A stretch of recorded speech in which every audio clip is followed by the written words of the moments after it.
ജീവനക്കാരെ ഏറ്റവും കൂടുതൽ ആശങ്കയിലായെത്തിയ ഒന്ന് ഈ പുതുതായി സർവീസിൽ കയറിയ ജീവനക്കാരുടെ പങ്കാളിത്ത പെൻഷൻ എന്ന് പറയുന്നത്. അതായത് ശരിക്ക് ഒരു ഡിസ്പാരിറ്റി കൊണ്ടുവന്നു. ജീവനക്കാർക്കിടയിൽ ഒരു ഓഫീസിൽ തന്നെ ഒരു റൂമിനകത്ത് ഇരിക്കുന്ന രണ്ട് ജീവനക്കാർ രണ്ട് രീതിയിലായിരുന്നു അവരുടെ ഈ ആനുകൂല്യങ്ങൾ പോലും. അതിനെതിരെ പുതുതായിട്ട് സർവീസിൽ കയറിയ ആളുകൾക്കിടയിൽ ഭയങ്കരമായിട്ടുള്ള ആശങ്കകളുണ്ടായിരുന്നു, പ്രതിഷേധങ്ങളുണ്ട്. NGO-നെ തന്നെ പലപ്പോഴും അത് അഭിസംബോധന ചെയ്തിട്ടുണ്ട്, അത് ഏറ്റെടുത്തിട്ടുണ്ട്.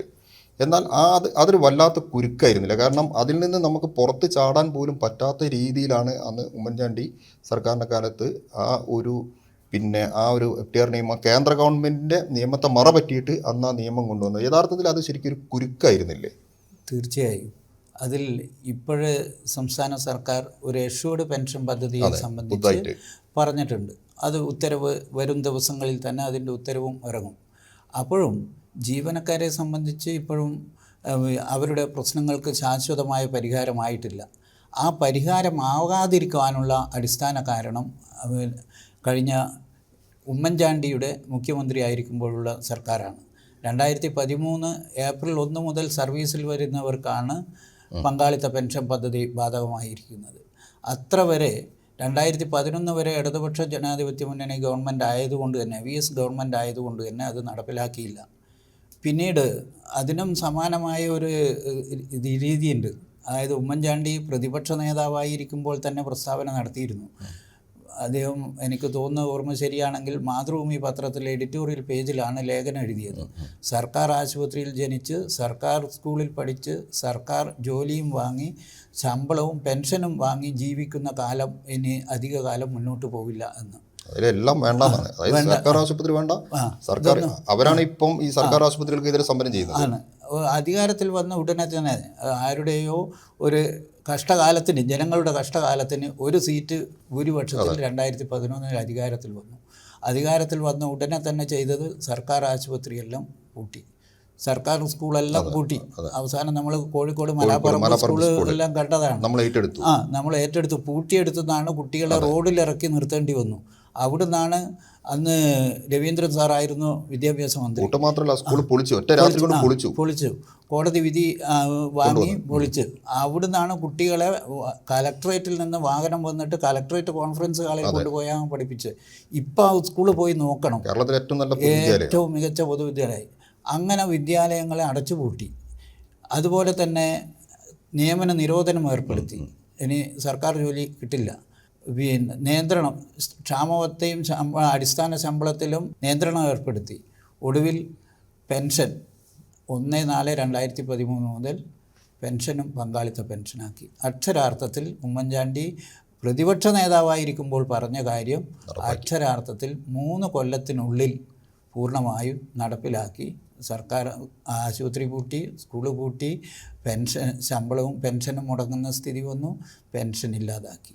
അതിൻ്റെ ഭാഗമായിട്ടാണ് 2013 ഒക്ടോബർ 11-നും നവംബർ 12-നുമായിട്ട് ഈ ഉമ്മൻചാണ്ടിയുടെ, നമ്മുടെ അന്ന് ധനകാര്യ അഡീഷണൽ ചീഫ് സെക്രട്ടറി ആയിരുന്ന V. സോമനാഥൻ, PFRDAയുടെ സബ്സിഡിയറി സ്ഥാപനങ്ങളായ ഫണ്ട് കൈകാര്യം ചെയ്യുന്ന NPS ട്രസ്റ്റുമായിട്ടും റെക്കോർഡ് കീപ്പിംഗ് ഏജൻസിയായ NSDL-ഉമായിട്ട് എഗ്രിമെൻ്റ് ഉണ്ടാക്കിയിട്ടുണ്ട്. അതുകൊണ്ടാണ് ഉമ്മൻചാണ്ടി പറഞ്ഞത്, ഒരാൾക്കും, അന്ന് മുഖ്യമന്ത്രി പിണറായി വിജയൻ ആയതിനു ശേഷം പറഞ്ഞു, പിണറായി വിജയനല്ല ആര് വിചാരിച്ചാലും ഇതിൽ നിന്ന് പിൻവാങ്ങാൻ കഴിയില്ല. വളരെ കൃത്യമായ എഗ്രിമെൻ്റ് ഒപ്പിട്ടിട്ടാണ് പോയത്. അതാണ് ഞാൻ ചോദിച്ചത്, കുരുക്കായിരുന്നു. അതുകൊണ്ട് തന്നെയാണ് ഇപ്പോഴും നിയമക്കുരുക്കുണ്ട്. ചില ആളുകൾ ഞങ്ങളോട് ചോദിക്കാറുണ്ട്, ഞങ്ങളുടെ പ്രക്ഷോഭത്തിൽ ഞങ്ങൾ PFRDA നിയമം പിൻവലിക്കുക എന്ന് പറയാറുണ്ട്.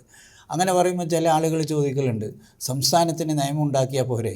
ആർട്ടിക്കിൾ 309 അനുസരിച്ച്, ഭരണഘടന ആർട്ടിക്കിൾ 309 അനുസരിച്ച് നിയമം ഉണ്ടാക്കിയാൽ അത് നിലനിൽക്കില്ല എന്ന് ചോദിക്കാറുണ്ട്.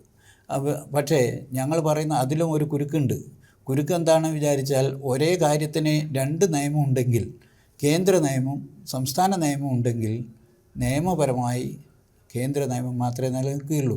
PFRDA നിയമം ബാധകമായ ഇന്നത്തെ ഒരു ജീവനക്കാരന് പുതിയ നിയമം ഉണ്ടാക്കിയാലും അത് നിയമക്കുരുക്കിലേക്ക് കോടതിയിൽ ചോദ്യം ചെയ്യപ്പെട്ടു പോയാൽ PFRDA പ്രകാരമുള്ള NPS ബാധകമാക്കേണ്ടി വരും. ആ കുരുക്ക് ഇപ്പോഴും ഉണ്ട്.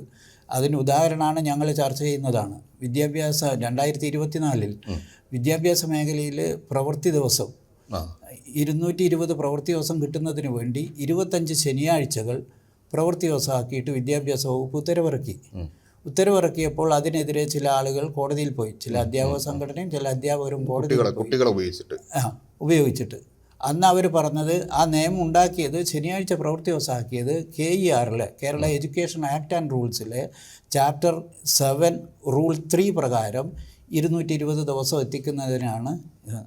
എന്നാൽ അതിനെ കോടതി പോയവർ പറഞ്ഞത് കേരളത്തിൽ റൈറ്റ് ടു എഡ്യൂക്കേഷൻ ആക്ട് 2009 കേന്ദ്ര ഗവൺമെൻറ് പാസ്സാക്കിയത് ഇവിടെ പ്രാബല്യത്തിൽ വന്നു. അതുകൊണ്ട് അതാണ് നിൽക്കുക. അത് പ്രകാരം KER അല്ല. കോടതി പരിശോധിച്ചു. കോടതി ഉത്തരവിറക്കി.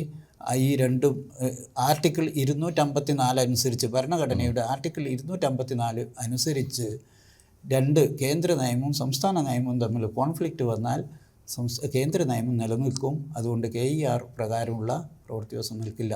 അത് റദ്ദ് ചെയ്തു കോടതി. സമാനം തന്നെയാണ് ഇവിടെ. താങ്കൾ പറഞ്ഞതുപോലെ കുരുക്ക് അങ്ങനെയാണ് വരുന്നത്. ആ കുരുക്ക് ഇപ്പോഴും നിലനിൽക്കുന്നുണ്ട്. ആ കുരുക്കിൽ നിന്ന് നിലനിൽക്കുമ്പോൾ പോലും നമ്മൾ കാണേണ്ടത് അങ്ങനെയാണ്.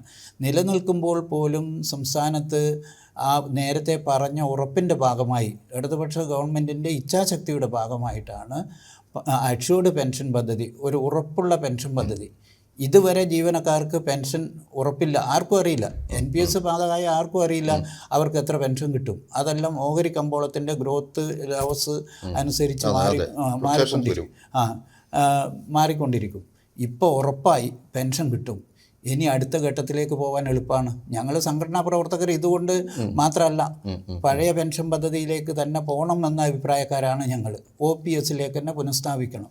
പക്ഷേ OPS പുനഃസ്ഥാപിക്കുന്നതിലേക്കുള്ള ഒരു ചവിട്ടുപടിയായിട്ട് ഞങ്ങൾ ഇതിനെ കാണുകയും ഇപ്പോൾ പങ്കാളിത്തം മാത്രമേ നിലനിൽക്കുന്നുള്ളൂ. പെൻഷൻ ഉറപ്പായി. ഇനി ഇടതുപക്ഷ ഗവൺമെൻറ്റിന് തുടർച്ചയുണ്ടാകുമ്പോൾ നമുക്ക് പങ്കാളിത്തം കൂടി ഒഴിവാക്കാൻ ഇടപെടാം.